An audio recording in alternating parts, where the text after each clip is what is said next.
નમસ્તે વિદ્યાર્થી મિત્રો, આજે આપણે આગળનું ઉદાહરણ ગણીશું. ઉદાહરણ નંબર 1.6. તો આજે આપણે જોઈએ કે ઉદાહરણ 1.6 માં લખ્યું છે, રકમ વાંચીએ. L લંબાઈના સમબાજુ ત્રિકોણના શિરોબિંદુ પર ત્રણ વિદ્યુતભારો Q1, Q2, Q3 આવેલા છે. હવે ના દરેક Q બરાબર છે, એનું વિદ્યુતભાર શું છે? Q બરાબર છે. આકૃતિમાં દર્શાવ્યા મુજબ ત્રિકોણના મધ્યબિંદુ પર, મધ્યબિંદુ અહીંયા O વડે દર્શાવેલું છે, મૂકેલા વિદ્યુતભાર શું છે? Q. મધ્યબિંદુ O પર વિદ્યુતભાર Q અહીંયા મૂકેલો છે. તો લાગતું બળ કેટલું છે એ આપણે જાણવાનું છે. ફરીવાર હવે આકૃતિ આપણે સમજીએ. અહીંયા એક સમબાજુ ત્રિકોણ આપેલો છે. હવે એના ત્રણ શિરોબિંદુઓ A, B અને C. હવે શિરોબિંદુ A ઉપર Q1 બરાબર Q જેટલું વિદ્યુતભાર દર્શાવેલો છે. એવી રીતે B ઉપર Q2 બરાબર Q વિદ્યુતભાર છે અને C ઉપર Q3 બરાબર Q વિદ્યુતભાર આવેલો છે. હવે આપણે ત્રિકોણના મધ્યબિંદુ વચ્ચેમાં જોઈએ તો મધ્યબિંદુ O પર કેપિટલ Q વિદ્યુતભાર આવેલો છે. હવે આ બહાર હતા સ્મોલ q છે, અંદર કેપિટલ Q છે. હવે આપણે બંને ધન વિદ્યુતભાર છે. વિદ્યુતભાર ત્રણ આપેલા છે ABC બિંદુ ઉપર, તે પણ ધન વિદ્યુતભાર છે, અને આપણને કેપિટલ Q જે મધ્યમાં આપેલો છે તે પણ ધન છે. હવે પ્રશ્ન એ છે કે એ જે વચ્ચેનો મધ્યબિંદુ ઉપર આવેલો વિદ્યુતભાર છે Q, એના ઉપર બળ કેટલું લાગતું હશે? બળ કોણ લગાડશે? તો આ ત્રણ વિદ્યુતભાર Q1, Q2 અને Q3. કઈ રીતે? તો આપણે જોઈએ. A પર રહેલું છે, A પર રહેલું Q1 વિદ્યુતભાર Q પર બળ લગાડતા, અહીંથી આપણે જોઈએ A1 પર રહેલા Q વિદ્યુતભાર કેપિટલ Q પર બળ લગાડતા શું મળે છે? F1. કેમ કે બધા ધન વિદ્યુતભાર છે એટલે શું થશે? અપાકર્ષણ. એટલે કેપિટલ Q જે મધ્યમાં આવેલું છે અને સ્મોલ q જે A શિરોબિંદુ પર આવેલું છે, તે બંને વચ્ચે અપાકર્ષણ થશે એટલે અપાકર્ષણી બળ લાગશે. એટલે એ જે બળ છે આપણે શું કીધું છે? F1 વડે દર્શાવેલું છે. એવી જ રીતે B માં જોઈએ તો B શિરોબિંદુ પર આવેલા Q વિદ્યુતભાર દ્વારા કેપિટલ Q વિદ્યુતભાર પર લાગતું બળ એટલે R એ F2. એવી જ રીતે C ની વાત લઈએ તો શિરોબિંદુ C ઉપર આવેલા Q વિદ્યુતભાર દ્વારા કેપિટલ Q બિંદુ ઉપર, મધ્યબિંદુ ઉપર લાગતું બળ F3. આવી રીતે ત્રણેય વિદ્યુતભાર મધ્યબિંદુ પર આવેલા Q વિદ્યુતભાર પર બળ લગાડે છે. હવે તમે બીજી વસ્તુ અહીંયા જોઈ શકશો કે F1 નું બળ છે એ નીચેની બાજુ જાય છે અને F2 અને F3 ના બળ ઉપરની બાજુ જાય છે. તો F2 અને F3 આપણે માનો આગળ જોઈ ગયા છે કે બે બળ હોય તો એનું આપણે એકમ બળ બનાવીએ F1 F2 બરાબર આપણે F લખી શકીએ છીએ. એવી જ રીતે આપણે અહીંયા એક ચતુષ્કોણ બને છે અંદર, એટલે F2 અને F3 નું એકમ બળ છે અહીંયા F, અને A નું જે બળ લાગે છે F1 એ તેની તદ્દન વિરુદ્ધ દિશામાં લાગે છે. એટલે Q નું કુલ બળ F અને A દ્વારા લાગતું કેપિટલ Q પર લાગતું બળ F1 એ બંને દિશા વિરુદ્ધ હોવાથી અહીંયા બળનો જવાબ છે 0. બેની દિશા વિરુદ્ધ દિશામાં બળ લાગે છે, તેના લીધે જવાબમાં આવશે 0. બળ 0 થઈ જાય, નહીં વર્તે, કેમ કે બે પરસ્પર વિરુદ્ધ દિશામાં બળ લગાડતા હોવાથી બળ 0 થઈ જાય છે. આપણે થિયરેટિકલી સમજી ગયા, પ્રેક્ટિકલી આપણે જોઈએ કે આ ત્રિકોણ આપ્યું છે તેમાં વચ્ચેથી આપણે એક રેખા BC છે પર AD લંબ લઈએ. આ રેખા BC છે એની ઉપર AD આપણે લંબ લીધો છે, AD લંબ, આ રેખા BC પર. હવે આપણે જોઈએ તો ત્રિકોણ આપણને ADC મળે છે. અડધો ભાગ ત્રિકોણનો જોઈએ તો આપણે ત્રિકોણ શું મળે છે ADC, A D અને C આ ત્રિકોણ. હવે ત્રિકોણની આપણે બાજુઓ જોઈએ તો પાછળની બાજુઓ ઉપર આપણને શું મળે છે તો કે A અને D. આ જે પાછળની બાજુ છે ત્રિકોણની A D અને C, અહીંયા શું છે પાછળની બાજુ AD. એવી જ રીતે કર્ણ છે એની આપણને L વેલ્યુ આપેલી છે. તો ત્રિકોણની બધી બાજુ કેવી છે સમાન અને એની L વડે દર્શાવવામાં આવે છે. તો કર્ણ આપણો શું થયો L અને પાછળની બાજુ થાય AD. હવે ફૂલ ત્રિકોણ હોય તો એનું કેટલું હોય ખૂણો 60 ડિગ્રી નો હોય. પણ હવે આપણે લંબની વાત કરીએ છીએ એટલે લંબ કહીએ એટલે ત્રિકોણના બે ભાગ પડી જાય. તો સૌથી પહેલા ખૂણો લઈએ ત્રિકોણનો તો 60 ડિગ્રી હોય છે આખા ત્રિકોણનો. ત્રિકોણનો ભાગ પડી ગયો એટલે આપણી પાસે ADC ત્રિકોણ માટે જોતું હોય તો આપણને 30 ડિગ્રી એનાથી અડધું લેવું પડે. તો હવે આપણામાં ત્રિકોણમિતિના નિયમ મુજબ cos θ નો યુઝ કરીએ તો cos θ બરાબર પાછળની બાજુ છેદમાં કર્ણ. ત્રિકોણ છે ADC એની પાછળની બાજુના છેદમાં કર્ણ. આ ત્રિકોણ ઉપર આપણે ત્રિકોણમિતિનો નિયમ લાગુ પાડીએ તો cos θ બરાબર AD ના છેદમાં શું આવશે AC. AD ના છેદમાં આવશે AC. હવે આપણી પાસે AD ની વેલ્યુ નથી પણ થીટો છે ખૂણો આપણે મળ્યો છે થીટા ખૂણો કેટલો છે 30 ડિગ્રી. કેમ કે આખો ખૂણો હોય 60 ડિગ્રી નો આપણે અડધાની વાત થાય છે 30 ડિગ્રી. એટલે cos θ ની કિંમત છે આપણે આગળ AC ની કિંમત છે આપણે આગળ ભાઈ AD ની નથી એટલે આપણે શું કરશું AD ને સૂત્રનો કરતા બનાવી દઈએ. AD ને સૂત્રનો કરતા બનાવીએ એટલે શું થાય AD બરાબર cos 30 ડિગ્રી AC. એટલે શું થાય છે AD બરાબર cos 30 એટલે cos 30 ડિગ્રી ની કિંમત આપણે ખબર હોય છે. cos 30 ડિગ્રી ની કિંમત થાય છે √3/2 અને AC આપણને મળેલો છે આ AC છે. AC ને આપણે L વડે દર્શાવેલું છે તો AC બરાબર આપણે શું મૂકશું L. હવે AD બરાબર આપણને શું મળ્યું √3/2 L. હવે આપણે બીજી વસ્તુ એ જોઈએ તો કે AD છે એ બે ભાગમાં વહેંચાયેલો છે.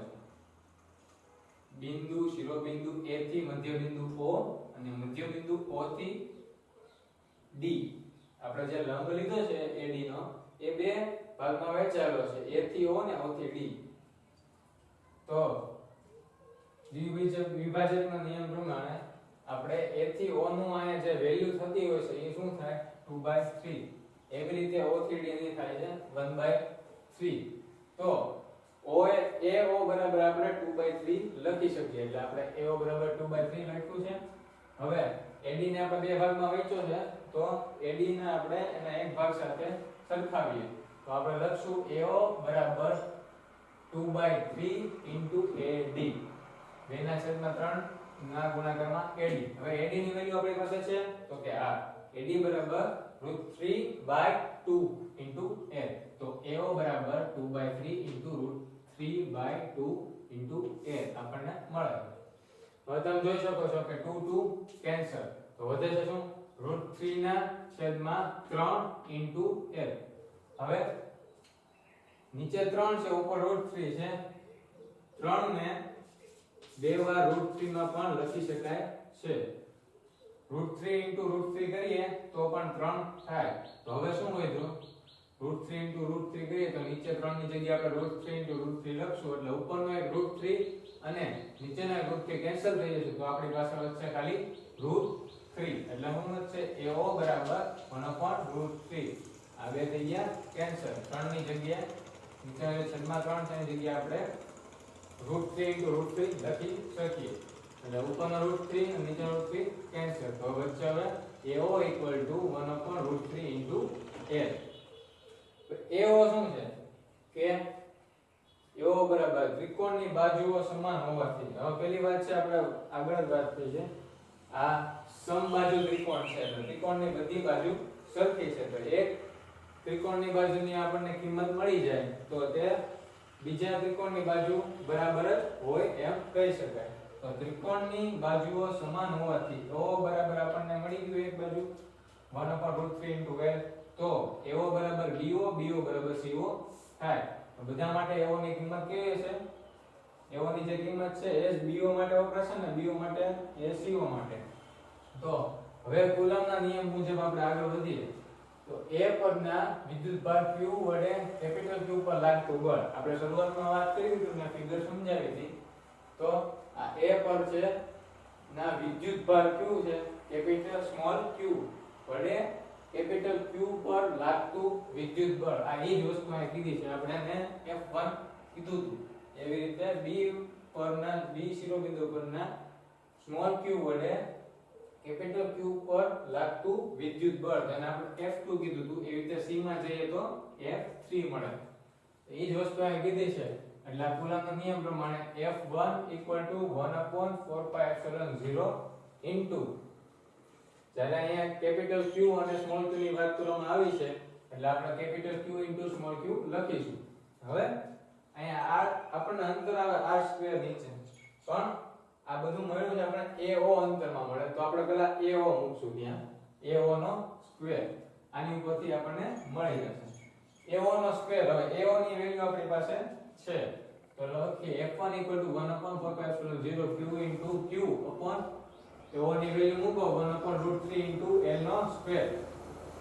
એવું કરીએ તો શું થાય √3 છે એનો તમે સ્ક્વેર કાઢો એટલે √3 ની જગ્યાએ આપણે 3 લખી શકીએ કે √3 નો સ્ક્વેર હોય ત્યારે √3 નો વર્ગ કરો એટલે 3 આવે એટલે અહીંયા શું આવશે 3 અને L નો L સ્ક્વેર તો 3 હવે અંશનો છેદ છેદનો છેદ અંશમાં એટલે હવે છેદનો છેદ અંશમાં જાય એટલે 3 જશે ઉપર એટલે F1 બરાબર 3/4πε0 into capital Q into small q upon L square.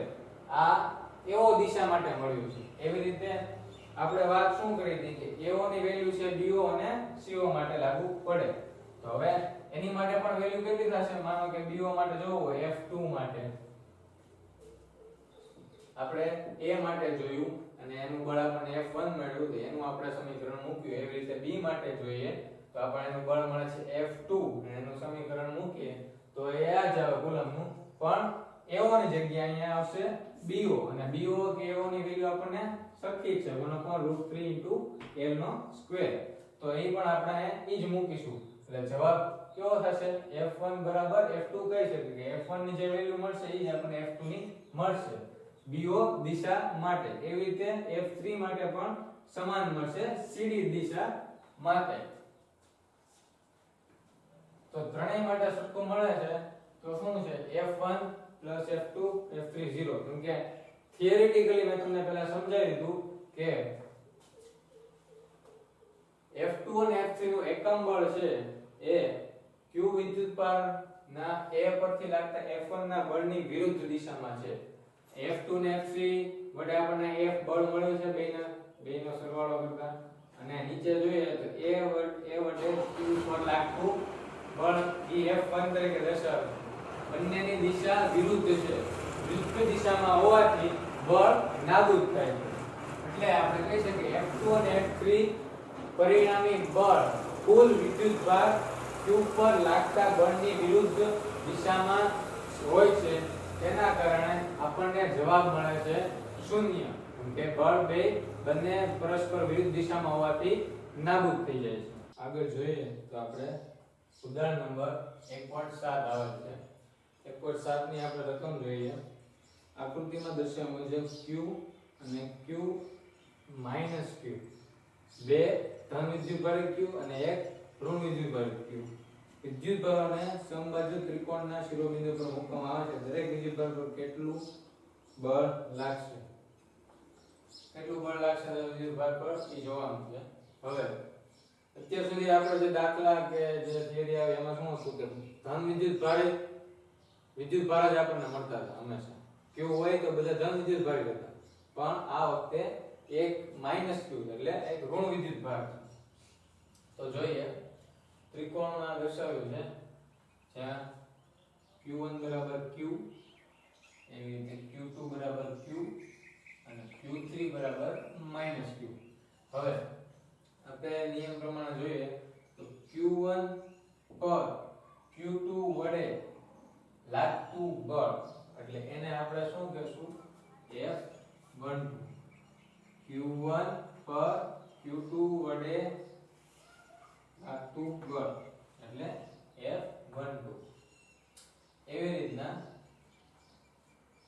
Q1 બરાબર Q છે હવે અહીંયા આ Q બરાબર -Q એટલે Q પર -Q વડે લાગતું બળ એટલે F13 શું કામ કે Q3 ની વાત કરીએ છીએ આપણે એટલે Q1 પર -Q3 વડે લાગતું બળ એટલે F13 અહીંયા જો લખેલો Q1 પર Q2 ને લીધે લાગતું બળ એટલે F12 અહીંયા શું કીધું અપાકર્ષી બળ અપાકર્ષી બળ શું કામ કીધું છે કેમ કે Q1 અને Q2 બંને ધન વિદ્યુતભારિત છે જ્યારે બીજી વાત કીધી આપણે Q1 પર Q3 ને લીધે લાગતું બળ એ F13 આકર્ષી બળ છે આકર્ષી બળ શું કામ છે તો કેમ કે Q3 ની જે વેલ્યુ આપણને વિદ્યુતભાર છે એ -Q છે -Q એટલે ઋણ વિદ્યુતભાર અને Q1 નો વિદ્યુતભાર ધન વિદ્યુતભાર છે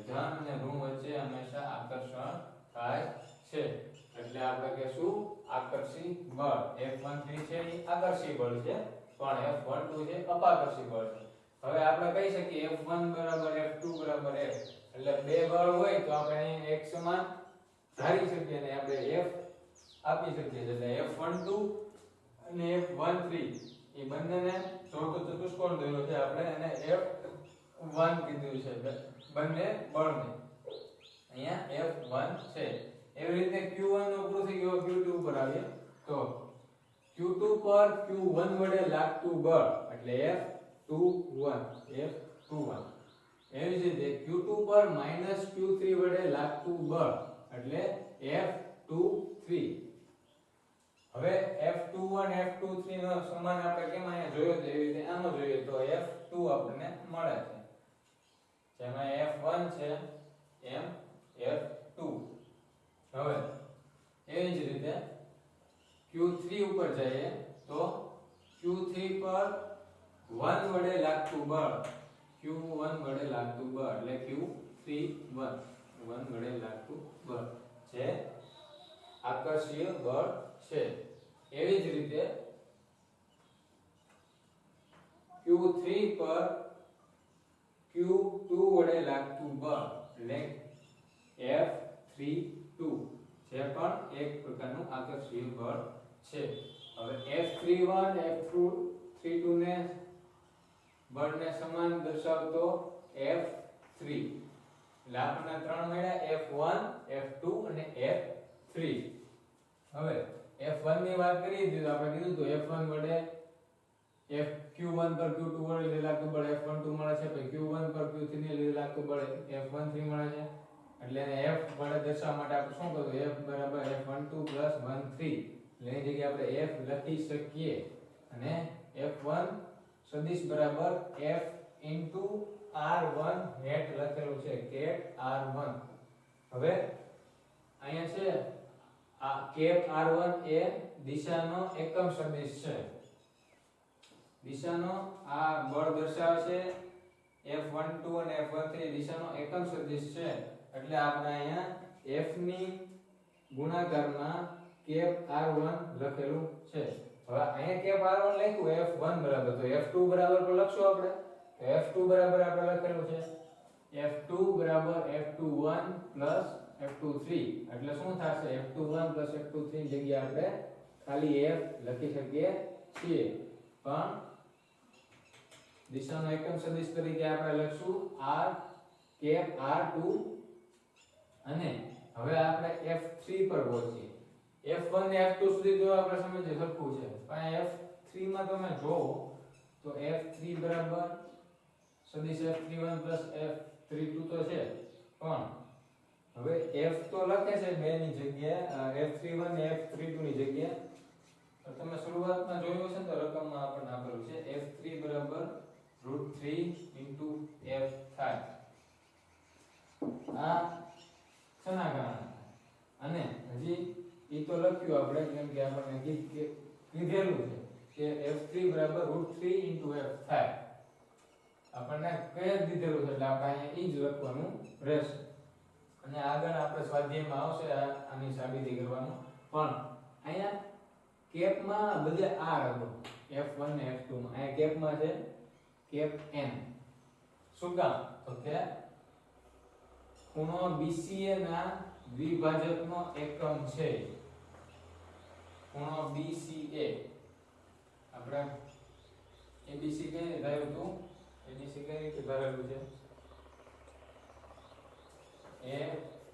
A B અને C એટલે ખૂણો BCA નો દ્વિભાજક છે કોણ તો કે એકમ સદિશમાં દર્શાવેલો n અને આ બે છે r1 સદિશ તો ઈ જે છે r1 સદિશ ઈ કોનો એકમ સદિશ છે તો કે ખૂણો કયો આવશે એની માટે તો કે રેખા B AB ને સમાંતર એવી રીતે r2 કેપ છે તો એ અહીંયા છે તો એ રેખા અને પેલામાં આવશે રેખા AC ને સમાંતર અને બીજામાં આવશે રેખા AB ને સમાંતર હા તો હવે આપણે જોઈ શકીએ છીએ કે અહીંયા સ્મોલ n કેપ આપણે શું કામ ખૂણો BCA ના દ્વિભાજકનો એકમ છે માટે અને આની આપણને સાબિતી નથી આપી પણ આમાં એમ કીધેલું છે કે f1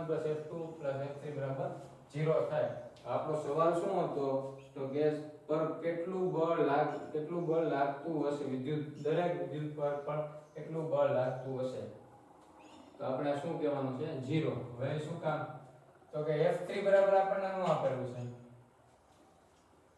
આ √3 અને f1 અને f2 બરાબર આપણને 1 મળેલો છે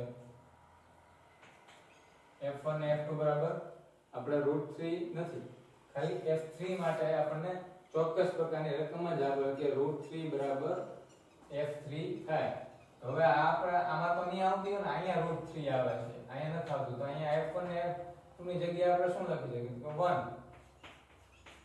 અને +√3 હવે માનો કે f1 f2 બરાબર f3 હોય તો અહીંયા √3 છે હવે f1 અને f2 ની વેલ્યુ એવી હોવી જોઈએ જેના લીધે જવાબ આપો આપણને 0 મળે તો આ આપણને f1 અને f2 ની વેલ્યુ આપણે -√3 રાખી દેવાની જેના કારણે √3 -√3 થઈને શું થાય જવાબ 0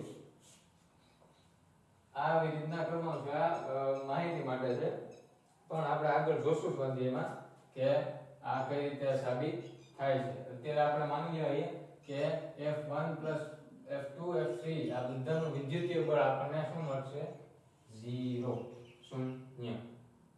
નેક્સ્ટ ટોપિક વિદ્યુત ક્ષેત્ર એટલે ઇલેક્ટ્રિક ફીલ્ડ ક્ષેત્ર એટલે ખબર પડી જાય કે એનું એરિયા હોય છે અહીંયા વિદ્યુતની વાત કરવામાં આવી છે વિદ્યુત ક્ષેત્રની આપણે સામાન્ય વ્યાખ્યા જોઈએ તો કોઈ પણ વિદ્યુત ભાર દ્વારા ઉદ્ભવતા બળને લીધે જે ક્ષેત્રમાં જે બળ અપ્લાય થાય જે બળની અસર થાય એટલા ક્ષેત્રને વિદ્યુત ક્ષેત્ર તરીકે ઓળખી શકાય છે ફરીવાર કોઈ વિદ્યુત ભારના લીધે ઉદ્ભવતા બળની અસર ના ક્ષેત્રને વિદ્યુત ક્ષેત્ર તરીકે ઓળખી શકાય છે એના બળની અસર જેટલા ક્ષેત્રમાં થાય તેને વિદ્યુત ક્ષેત્ર તરીકે ઓળખી શકાય છે હવે અહીં આપણે વિદ્યુત ભાર q લીધો છે ધન વિદ્યુત ભાર એટલે અને જો ઋણ વિદ્યુત ભાર હોય તો આ જે એરો છે એ બધા અંદરની બાજુ કેમ કે તે આકર્ષાય છે પણ ધન વિદ્યુત ભાર છે જેને તે બળ અપાકર્ષણ લાગે આકર્ષણ લાગતું નથી એટલે આપણે ધન વિદ્યુત ભાર હોવાથી આ બધા આ જે ક્ષેત્રનું દર્શાવ્યું છે અને બળની નિશાની આપણે બહારની બાજુ દેખાડ્યું હવે q વિદ્યુત ભાર જે આપણે જે કેપિટલ q વિદ્યુત ભાર છે એના ક્ષેત્રમાં કોઈ સ્મોલ q કોઈ p બિંદુ પર સ્મોલ q વિદ્યુત ભાર આવેલ હોય તો શું થાય એક આખું q નું વિદ્યુત ક્ષેત્ર છે q વિદ્યુતભાર ધરાવતા નું વિદ્યુત ક્ષેત્ર છે એમાં સ્મોલ q હોય સ્મોલ q વિદ્યુતભાર એક કોઈ p બિંદુએ આવેલું છે. હવે તો શું થાય તો કે બંને ધન છે એટલે શું થાય અપાકર્ષણ થશે એટલે એક પ્રકારનું બળ લાગશે. તો સ્મોલ q પર કેપિટલ Q વડે લાગતું બળ એટલે પાછો આવી ગયો આપણે કુલમ્બનો નિયમ. તો હવે વિદ્યુતભાર છે વિદ્યુત ક્ષેત્રમાં આની વાત થાય છે તો આપણે પહેલા વિદ્યુત ક્ષેત્રનું જોઈએ તો શું થાય એનું સમીકરણ જોઈ લઈએ અને વ્યાખ્યા ઉપરથી કે કોઈ વિદ્યુત ક્ષેત્રમાં વિદ્યુતભારને લીધે લાગતું બળ હોય એને વિદ્યુત ક્ષેત્ર કઈ રીતે કહેવાય આપણે જોવાનું છે ફરીવાર. કોઈ વિદ્યુતભારને લીધે ઉત્પન્ન થતું બળ ની અસર કોઈ ક્ષેત્રમાં દર્શાવે તેને વિદ્યુત ક્ષેત્ર તરીકે ઓળખાય છે. તો E of R જે વિદ્યુત ક્ષેત્ર ઇલેક્ટ્રિક ફીલ્ડ થયું છે એટલે E of R = 1/4πε0 into capital Q આપણે અત્યારે વિદ્યુત કેપિટલ વિદ્યુતભારનું ક્ષેત્ર તરીકે દર્શાવીએ છીએ એટલે કેપિટલ Q upon R² અને R કેપ આવે છે. R કેપ શું કામ કે બળ છે એક ચોક્કસ દિશામાં લાગે છે ધન વિદ્યુતભાર છે એટલે આપણે બહારની તરફ લાગે છે દિશાને સદિશ હોય છે એટલે એનો એકમ સદિશ આવે એટલે R કેપ = એક R સદિશના છેદમાં R એટલે અંતર એનું મૂલ્ય થયું દિશાના છેદમાં મૂલ્ય એટલે કોઈ ચોક્કસ દિશામાં અમુક અંતર સુધી બળ લાગતું હશે જેટલા અંતરમાં સુધી લાગે તેને વિદ્યુત ક્ષેત્ર કહી શકાય આપણે એટલે આપણે આવ્યું છે R કેપ. ફરીવાર R કેપ શું દર્શાવે છે તો કે આ જે બળ લાગે છે એ કોઈ ચોક્કસ દિશામાં લાગતું હશે અને જે ચોક્કસ દિશામાં લાગે એનું કંઈક અંતર હશે કે એટલી દિશા એટલા ક્ષેત્ર સુધીમાં લાગે છે એટલે એટલા ક્ષેત્રને આપણે વિદ્યુત ક્ષેત્ર તરીકે કહીએ છીએ. એટલે ક્ષેત્ર અંતર દર્શાવવા માટે આપણે R લીધો છે અને R સદિશ એનો સદિશ એટલે એની દિશા દર્શાવે છે કે બળ આ દિશામાં લાગે છે એટલે R કેપ = R સદિશ બાય R એટલે આ બંને ન લખવા પડે એટલે એની બદલે આપણે લખીએ છીએ R કેપ. હવે આપણે વાત કરી હતી કે કેપિટલ Q વડે સ્મોલ q પર લાગતું વિદ્યુત બળ એક વિદ્યુત ક્ષેત્ર છે જે Q વિદ્યુતભાર ધરાવતા વિદ્યુતભારનું ધન વિદ્યુતભાર ધરાવતા Q વિદ્યુતભારનું વિદ્યુત ક્ષેત્ર ફેલાયેલું છે એમાં એક રેખા પર P બિંદુએ આપણને Q વિદ્યુતભાર જોવા મળ્યો છે. તો હવે કેપિટલ Q વડે સ્મોલ q પર લાગતું વિદ્યુત બળ એટલે શું કહેશું F = 1/4πε0 capital Q into small q upon R² into R cap. આપણને બે સમીકરણ મળ્યા છે લગભગ આપણને આપણે ઉદાહરણ લીધું અંદર q ના મૂક્યો એના ઉપરથી મળ્યું છે અને આ વિદ્યુત ક્ષેત્રનું જે સમીકરણ છે આમ જોશો તો બે સમીકરણ એક સરખા છે પણ E of R માં સ્મોલ q નથી અને આપણે બળ લાગે છે એમાં સ્મોલ q છે. તો હવે શું કરશું આપણે F બરાબર E of R ને સરખાવીએ પણ સ્મોલ q નથી એટલે એની સાથે સ્મોલ q આપણે ગુણી દઈએ એટલે શું થઈ જાય F of R = E of R into Q. તો F of R શું કામ આપણે R ની આપણે વાત કરી કેમ કે વિદ્યુત ક્ષેત્ર છે તો એની કોઈ ચોક્કસ દિશા હશે ચોક્કસ દિશામાં બળ લાગતું હશે એટલે આપણે F of R લખેલું છે. અને બીજું જોઈએ તો કે એનો SI એકમ જોઈએ કોનો તો કે વિદ્યુત ક્ષેત્રનો તો ન્યૂટન પર કુલમ છે. ન્યૂટન એટલે બળનું એકમ અને કુલમ ની વાત આવે એટલે ઇલેક્ટ્રોનનો આ બાજુનો એટલે ન્યૂટન પર કુલમ લીધેલું છે. વિદ્યુત ક્ષેત્રનો કુલમ અને બળનો એકનો n ન્યૂટન પર કુલમ. હવે આ એટલી વાત થઈ આપણે બળ કીધેલું આપણે કે કેપિટલ Q નું કોઈ ચોક્કસ વિદ્યુત ક્ષેત્ર હશે અને વિદ્યુત ક્ષેત્રમાં ગમે તે પદાર્થ આવે કે વિદ્યુતભાર ગમે આવે તો એના પર પોતાનું બળ દાખવશે એવું આપણે અહીં દર્શાવ્યું. તો એવું પણ હોઈ શકે કે આ જે સ્મોલ q છે એનું પોતાનું પણ વિદ્યુત ક્ષેત્ર હોઈ શકે, એ પણ ઈ બળ સામે દર્શાવી શકે. જેમ કેપિટલ Q છે એનું પોતાનું એક વિદ્યુત ક્ષેત્ર છે ને, એ જેટલું વિદ્યુત ક્ષેત્ર છે એટલામાં પોતાનું બળની અસર જણાવે છે, અને એ બળની અસર હેઠળ આપણે સ્મોલ q અહીંયા મૂકેલો છે. તો સ્મોલ q ને પોતાનું વિદ્યુત ક્ષેત્ર હશે ને, અને સ્મોલ q ને પોતાનું જે વિદ્યુત ક્ષેત્ર હશે તો તે પણ કોઈ ચોક્કસ પ્રકારનું બળ ને અસર દર્શાવતું હશે એના વિદ્યુત ક્ષેત્રની અંદર. તો પણ આપણને એમ કહેવામાં આવ્યું છે કે આપણે અત્યારે સ્મોલ q ના બળને નહિવત લઈએ, એટલે સ્મોલ q ના બળ કેપિટલ Q સામે નહિવત પ્રમાણમાં, એટલે એની કોઈ અસર જણાતી નથી એવું આપણે અહીંયા કહેવામાં આવ્યું છે ટેક્સ્ટ બુકમાં. કે આપણે સ્મોલ q ને અત્યારે ધારીએ એવો કે એની પાસેનું કોઈ વિદ્યુત ક્ષેત્ર ચોક્કસ છે નહીં, તો એ ચોક્કસ દિશામાં બળ લગાવી શકતું નથી. પણ સ્મોલ q ની વાત થાય છે તો કેપિટલ Q છે પોતે એક વિદ્યુત ક્ષેત્ર ધરાવે છે, અને જેટલું તમારું બળ વધારે એટલું તમારું વિદ્યુત ક્ષેત્ર વધારે. પણ સ્મોલ q ને આપણે અત્યારે એવું કોઈ ચોક્કસ પ્રકારનું વિદ્યુત ક્ષેત્ર ધરાવતું નથી એવું આપણે અહીંયા કહીએ, એવું ધારીએ તો એક લિમિટ આવી જાય છે કે વિદ્યુત ક્ષેત્ર છે તો E limit q tends to 0, એટલે q નું બળ, q નું વિદ્યુતીય બળ એ બરાબર 0 ની નહિવત છે, એટલે નહિવત કહી શકીએ એમ, એટલે 0 ની બરાબર છે એમ. બળ છે જ નહીં, વિદ્યુતીય બળ એ ધરાવતું નથી. તો આપણે શું લખશું? F/q. આ લિમિટ શેના કારણે મુકાય છે કે આપણે એક વાત કરી છે કે સ્મોલ q જે ધન વિદ્યુત ભાર અહીંયા દર્શાવે છે એનું વિદ્યુતીય બળ નહિવત દર્શાવવાનું છે, તેના કારણે E limit q tends to 0 into F/q આપણે લખી શકાય, કેમ કે આપણે અહીંયા લખવાનું છે એવી રીતે. હવે q વિદ્યુત ક્ષેત્ર છે, વિદ્યુતીય બળ ધરાવે છે, તે અમુક દિશા સુધીનું બળ દાખવે છે, એટલે બળનો ઉદ્ગમ કે એનો સ્ત્રોત કે બળની અસર જણાવે છે તો એ સ્મોલ q છે, તો એને સ્ત્રોત તરીકે આપણે કહી શકીએ. અને એ બળની અસર કોના પર લાગે છે તો કે સ્મોલ q પર. એ બળની અસર હેઠળ આવે છે કોના? કે કેપિટલ Q વિદ્યુત ભારના બળની હેઠળ. તો આપણે એને પરીક્ષણ તરીકે લઈ શકીએ છીએ, એટલે સ્મોલ q.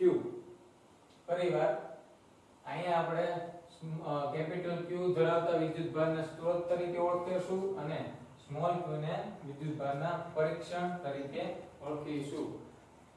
સામાન્ય રીતે આપણે જોઈએ તો આપણે વાત એમ કરવામાં આવી છે કે કોઈ પણ આપણે વિદ્યુત ભાર લીધો છે કેપિટલ Q, એ ચોક્કસ પ્રકારનું આકર્ષણ અથવા અપાકર્ષણ બળ દેખાડે છે ગમે તે બીજા વિદ્યુત ભાર પર, પણ એ જેટલી ક્ષેત્રમાં એનું બળ હોય એનું ચોક્કસ માપ હોય, જેટલું બળ તમારું વધારે એટલું તમારે ક્ષેત્ર વધારે, એટલે એને આપણે વિદ્યુત ક્ષેત્ર તરીકે અહીંયા ઓળખીએ છીએ.